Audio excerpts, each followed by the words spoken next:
vamos a hablar, continuamos con el inicio, siempre hablando, ya que es un tema complejo, siempre hablar de sexualidad, y bueno, hoy vamos a hablar como de violencia de género, ¿no? Exactamente. Está todo, parece que fuera todo tan distinto y está todo dentro del mismo lugar. Bienvenida, primero que nada. Muchas gracias, Lourdes. Sí, temas complejos, temas mucho más serios de los que veníamos hablando. Todos son serios, ¿eh? Desde Sí. el primer día hemos tocado temas que son Sí, es realmente verdad. sumamente serios y Es sumamente importantes, que hay que visibilizar y bueno, pero claro, nos vamos metiendo y vamos metiéndonos en terrenos Sí. un poco más borrascosos. Exacto, y el tema de violencia de género, que creemos que a veces es tan ajeno y está tan cerca de todos y todas, o sea, una prima, una hermana, una amiga, una compañera de trabajo, puede estar viviendo una situación de violencia y no sabemos porque nos da vergüenza hablarlo, no es tan fácil visibilizarlo, implica muchos replanteos, cambios personales,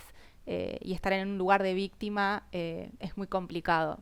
A veces tratamos desde el lugar de afuera, de tratar de entender por qué no denuncia, por qué no habla, y entender que la misma persona que te dice que te quiere, al otro día te pega una cachetada, o no tiene que ser solamente violencia física, hay muchos tipos de violencia, psicológica, por ejemplo, económica.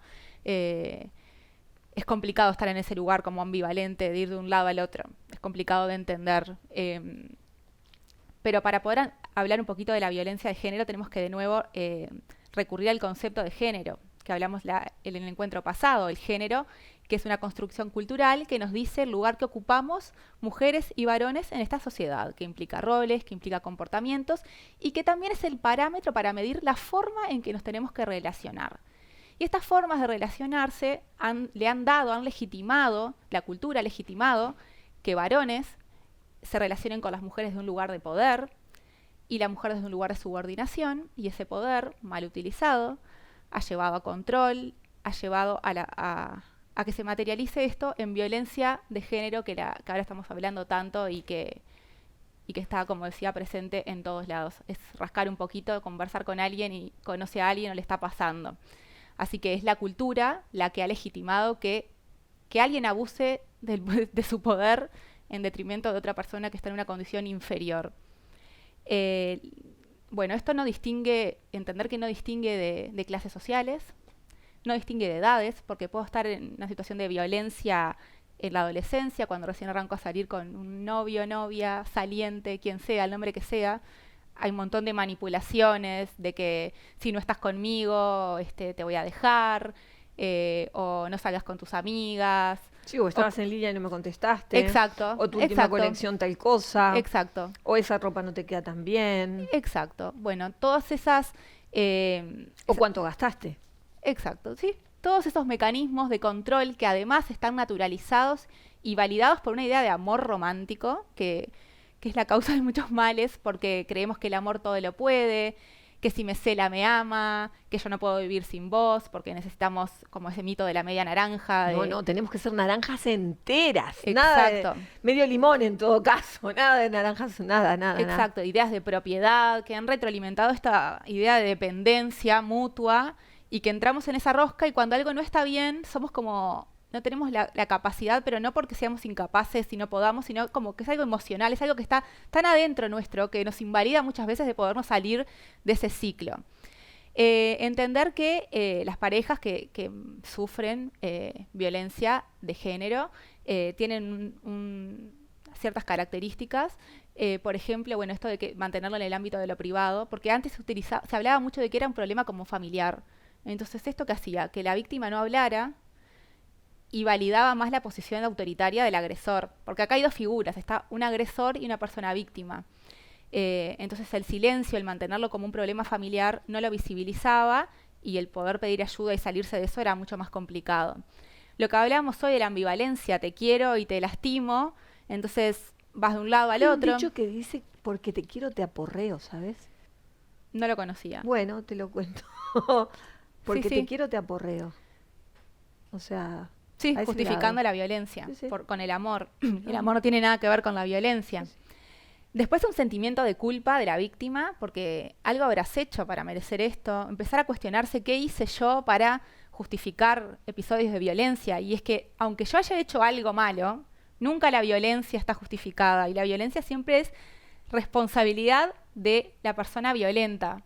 Yo puedo haber mandado un error, haber hecho algo que está mal, me puedo haber equivocado, por ejemplo, o no también. Pero nunca se justifica un golpe, maltrato, o sea... Eso que el otro me quiera corregir desde un lugar. O sea, nadie me tiene que corregir claro, nadie me tiene que nada. corregir nada. Exacto. Y bueno, estas relaciones, empiezan a haber un sentimiento de miedo, que ese miedo lo utiliza el agresor para controlar, para ejercer su autoridad, de vergüenza, de aislamiento, porque el agresor te va aislando, justamente para tenerte bajo su órbita de control. Entonces el de estar aislada no te permite hablar con otras personas.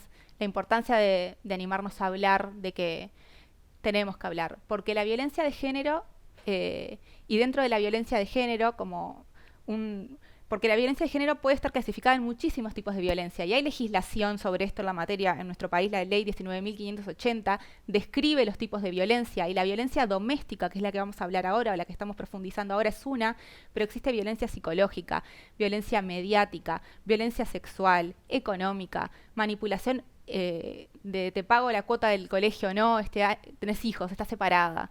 Entonces el padre iba a ser el encargado de, no sé, de pagar la cuota o alimentaria o del colegio, y este mes no te pago si no me los dejas ver, o si para conseguir cosas utilizamos la violencia económica. Y muchas veces también, ahora la mujer es más autónoma en su trabajo y tiene sus ingresos, pero pensemos unos pocos años atrás quizás, cuando dependías de tu marido para hacer un gasto, entonces siempre tenías que pedir permiso. Hoy existe también esta manipulación. Es que la mujer económica. pasaba con todos sus bienes a que el hombre tomaba el paquete de la mujer con sus bienes y Exacto. lo administraba el padre y después lo administraba el marido. Exacto. O sea, pasabas como el florero, pasa con esto, bueno, pasa acá, tomá, y esta plata la vas a administrar vos porque ella es una incapaz. O sea, Exacto, la idea de no hace incapacidad. tanto. O sea, No hace tanto. nuestras madres, te hablo, yo tengo casi 60 años, o sea, cuando la mujer pasaba con sus bienes Exacto. y nunca los manejaba. Y hoy se escucha todavía, le voy a consultar a mi marido. Esto de muchas decisiones todavía las voy a consultar. Y muchas veces tiene que ver un tema económico, que hoy lo que hacemos es como que empoderar a las mujeres para que trabajen, para que tengan su dinero, porque el dinero te da como ese poder, te da libertad y tomar decisiones. Hay veces que no se puede salir de un vínculo porque no tengo a dónde ir. Por eso hay que estudiar, por eso hay que ser Exacto. independiente, por eso hay que ser libres. Exacto. Por eso trabajamos, por la libertad. Exacto. Entonces, la ley 19.580 define la violencia doméstica como esas violencias que menoscaban nuestros derechos humanos, y no solamente tiene que estar en una relación de matrimonio, puede ser en una relación de parentesco, de noviazgo, con quien estoy saliendo, de concubinato, no tengo por qué estar viviendo. Abarca todo eso. Y los vínculos que tienen las relaciones donde hay violencia siempre cumplen una serie de etapas y un circuito que se cumple, que son fases que se repiten. Es importante saber que la violencia doméstica no surge un día de forma espontánea. Esto es la acumulación de varios hechos que se van dando, y la consecuencia máxima, y la peor y la más aguda, es la que vemos muchas veces en la tele y muy frecuentemente, lamentablemente, que es la del femicidio, la muerte de la víctima, de una mujer en manos de su pareja varón. Entonces, para identificar en qué parte estamos de este ciclo de violencia, hay 3 etapas que se cumplen siempre, y la primera es un aumento de tensión. Discutimos, peleamos, nos controlan, nos dejan en evidencia, no nos dejan hacer algo que queremos. Todo esto se va acumulando. La víctima empieza como a ceder para que la otra persona no se enoje, entonces empiezo como a bajar, a cuidarme en lo que hago, en lo que digo, con quién me relaciono. Y el agresor va tomando como control de la situación, su autoridad va aumentando en ese vínculo.